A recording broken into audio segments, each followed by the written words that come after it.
کیا آپ نے کبھی آئینے کے سامنے کھڑے ہو کر خود کو دیکھا ہے؟ نہیں، آپ کے چہرے کی بات نہیں کر رہی، آپ کے دل کی بات کر رہی ہوں۔ کبھی ایسا ہوا ہے کہ باہر سے سب کچھ ٹھیک تھا لیکن اندر ایک عجیب سی بے چینی تھی؟ لوگ آپ کی تعریف تو کر رہے تھے لیکن آپ کا دل بے چین تھا، کیونکہ وہ تعریف کچھ اور تھی اور آپ کے دل میں کچھ اور تھا۔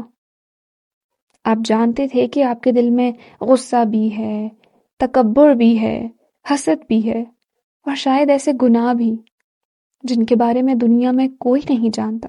ہم روز صفائیاں کرتے ہیں، اپنے گھروں کی، اپنے جسم کی، اپنے کپڑوں کی، لیکن ہم نے آخری بار اپنے دل کی صفائی کب کی تھی؟ اور اگر دل پاک نہ ہو تو کیا صرف ظاہری نیکی کافی ہے؟ یہی وہ مقام ہے جہاں اللہ کا ایک عظیم نام سامنے آتا ہے، القدوس۔ آج ہم اللہ تعالیٰ کے اس نہایت عظیم اور گہرے نام القدوس کو سمجھنے کی کوشش کریں گے۔ یہ ان ناموں میں سے ایک ہے جنہیں ہم اکثر سنتے ہیں لیکن ان کے حقیقی معنی اور ان کا ہماری زندگی سے تعلق بہت کم سمجھتے ہیں۔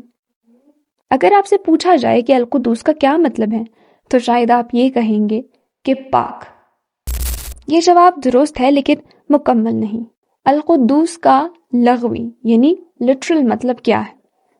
لفظ القدوس عربی مادہ قاف دال سین قدس سے نکلا ہے۔ اس مادے کا بنیادی مفہوم ہے پاک ہونا، عیب سے منزہ ہونا، ہر قسم کی کمی سے بلند ہونا اور کامل پاکیزگی کا حامل ہونا۔ اس مادے سے تقدیس کا لفظ بھی نکلا ہے جس کا مطلب ہے کسی کی پاکی بیان کرنا۔ جب ہم اللہ کو القدوس کہتے ہیں تو اس کا مطلب صرف یہ نہیں ہوتا کہ اللہ گناہوں سے پاک ہے، بلکہ اس کا مطلب یہ بھی ہے کہ اللہ تعالیٰ ہر اس چیز سے پاک ہے جو اس کے شان کے لائق نہیں۔ اس کی ذات پاک ہے، اس کی صفات پاک ہے، اس کا علم پاک ہے، اس کی قدرت پاک ہے، اس کا انصاف پاک ہے، اس کی رحمت پاک ہے، یہاں تک کہ اس کے فیصلے بھی ہر قسم کے ظلم، غلطی اور کمی سے پاک ہیں۔ اللہ تعالیٰ نے اپنے اس مبارک نام کو قرآن مجید میں کئی مقامات پر ذکر فرمایا ہے۔ اللہ تعالیٰ فرماتے ہیں وہی اللہ ہے جس کے سوا کوئی معبود نہیں، وہ بادشاہ ہے، القدوس ہے، سلام ہے۔ ایک اور مقام پر اللہ تعالیٰ ارشاد فرماتے ہیں آسمانوں اور زمین کی ہر چیز اللہ کی تسبیح کرتی ہے جو بادشاہ بھی ہے اور القدوس بھی ہے۔ غور کیجئے کہ قرآن میں اکثر الملک اور القدوس ایک ساتھ آتے ہیں۔ کیوں؟ یہ ہمیں ایک بہت ہی اہم حقیقت سکھاتا ہے کہ دنیا میں بہت سے بادشاہ طاقتور ہوتے ہیں لیکن ہر طاقتور عادل نہیں ہوتا، ہر طاقتور پاک نہیں ہوتا۔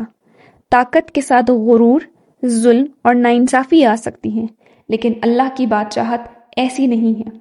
وہ بادشاہ بھی ہے اور ہر عیب سے بھی پاک ہے۔ یہ نام ہمیں اللہ کی کامل ذات سے متعارف کرواتا ہے۔ ہم انسان ہیں، ہم علم رکھتے ہیں لیکن محدود، ہم طاقت رکھتے ہیں لیکن کمزور بھی ہو جاتے ہیں، ہم محبت کرتے ہیں لیکن کبھی انصاف نہیں کر پاتے، ہم فیصلے بھی کرتے ہیں لیکن غلطیاں بھی کرتے ہیں۔ لیکن اللہ نہ کبھی بھولتا ہے، نہ کبھی تھکتا ہے، نہ کبھی ظلم کرتا ہے، نہ کبھی غلط فیصلہ کرتا ہے، نہ اسے کسی مشورے کی ضرورت ہے، نہ اس کے علم میں کوئی کمی ہے۔ یہ سب القدوس کے معنی میں شامل ہے۔ بعض اوقات انسان اللہ کے فیصلوں کو اپنی محدود عقل سے سمجھنے کی کوشش کرتا ہے۔ جب کوئی مصیبت آتی ہے تو وہ سوچتا ہے میرے ساتھ ہی کیوں؟ لیکن القدوس ہمیں یاد دلاتا ہے کہ اللہ کے کسی فیصلے میں ظلم نہیں ہو سکتا۔